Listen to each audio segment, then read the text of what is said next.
A standard three-way switch is not suitable for independently controlling two separate devices, such as a 1000-watt room heater and a 1000-watt on-demand water heater from a single 15-amp circuit. The fundamental purpose of a three-way switch configuration is to control a single load, typically a lighting fixture, from two different locations. The internal mechanism of a three-way switch and the way it's wired are designed to toggle the state of the single load. Attempting to adapt a three-way switch for independent control of two separate devices introduces several electrical problems. Firstly, consider the wiring configuration. With a standard three-way switch, the hot wire from the power source is connected to the common terminal of one switch, often referred to as the line side switch.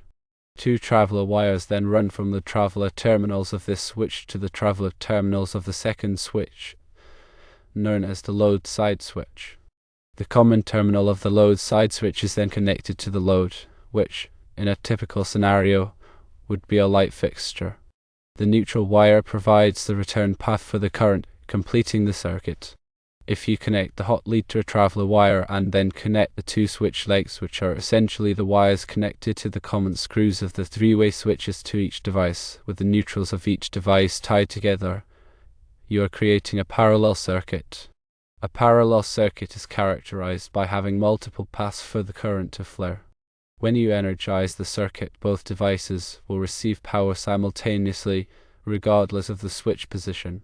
This is because electricity will follow all available paths. The three-way switch, in this configuration, will not be able to isolate one device from the power source while energizing the other. Secondly, there are safety considerations. A 15-amp circuit has a limited capacity. The National Electrical Code, or NEC, dictates the maximum load that can be placed on a circuit. A general rule is to not exceed 80% of the circuit's capacity for continuous loads, which includes heaters.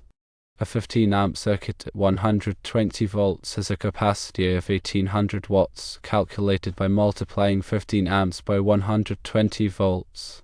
Operating two 1000-watt heaters simultaneously would draw a total of 2000 watts, exceeding the circuit's capacity and posing a risk of overloading the circuit.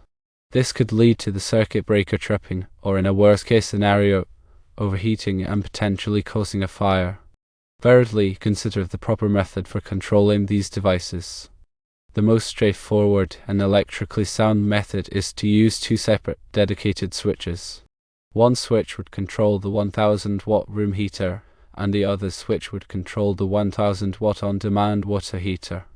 Each switch would be wired independently to the 15-amp circuit, ensuring that each device can be turned on or off without affecting the other.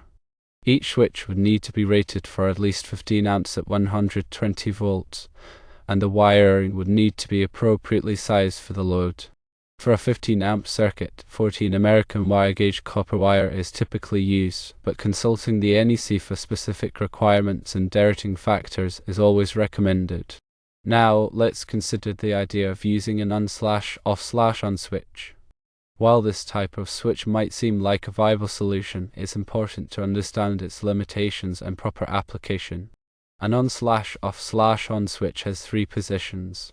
One position connects one set of terminals, the second position is off, and the third position connects a different set of terminals. In theory, you could connect one heater to one set of terminals and the other heater to the other set of terminals. However, this still doesn't address the issue of exceeding the circuit's capacity if both heaters are energized simultaneously. Furthermore, an on/off/on switch may not be rated for the combined current draw of both heaters. It's crucial to check the switch's specifications to ensure it can handle the load safely. Even if an on/off/on switch is used, careful wiring is essential to ensure that both heaters cannot be on at the same time. This might involve using a switch with an internal interlock mechanism that prevents both sets of terminals from being energized simultaneously. However, this type of switch is not commonly available and may require specialized ordering. The NEC provides guidelines for electrical installations to ensure safety and prevent hazards. Article 210.21 in the NEC addresses the use of overcurrent protection devices. It states that the rating of the overcurrent protection device, such as a circuit breaker, must not exceed the ampacity of the conductors it protects. This means that the 15 amp circuit breaker is designed to protect 14 American wire gauge wire, assuming it meets the requirements for ampacity. Also, Article 210.23 specifies the permissible loads for branch circuits. It limits the use of appliances on a 15 amp circuit to not exceed 80% of the circuit rating for continuous loads. For a 15 amp circuit, this would be 12 amps. Continuous loads are defined as loads that operate for 3 hours or more at a time. Since heaters are likely to operate continuously, it's important to adhere to this limitation. Furthermore, Article 422 in the NEC covers appliances, including heaters. It provides requirements for the installation, wiring, and protection of these appliances. It specifies that each appliance must be properly grounded and that the wiring must be suitable for the appliance's voltage and current rating.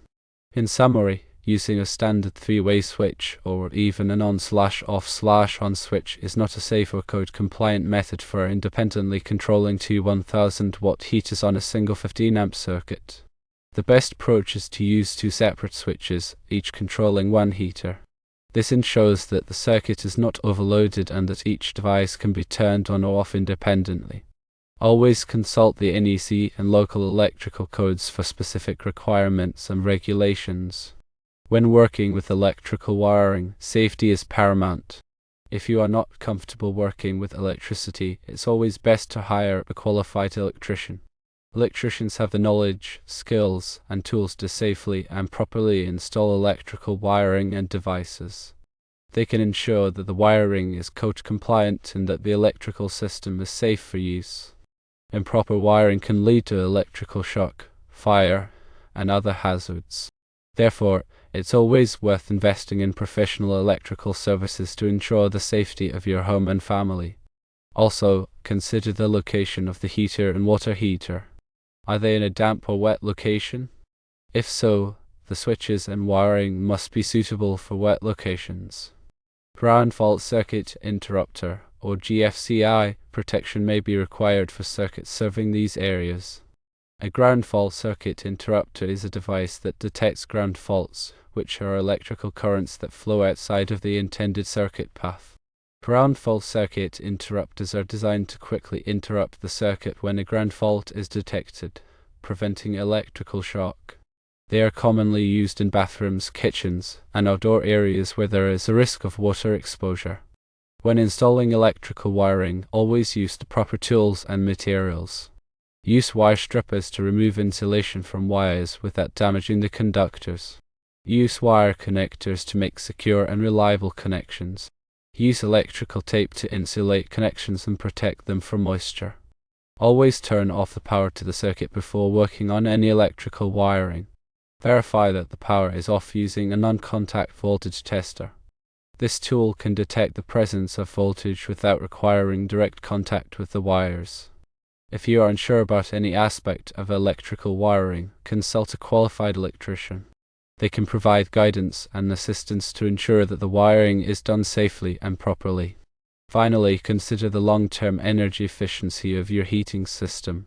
While controlling the heaters with separate switches is a good starting point, you may also want to consider using programmable thermostats to automatically adjust the temperature based on your schedule. Programmable thermostats can help you save energy and money by reducing heating costs when you are not home or when you are sleeping. You may also want to consider upgrading to more energy-efficient heaters. Newer models may use less energy to produce the same amount of heat. Look for heaters with Energy Star ratings, which indicate that they meet certain energy efficiency standards. By taking these steps, you can improve the safety and efficiency of your heating system and reduce your energy consumption.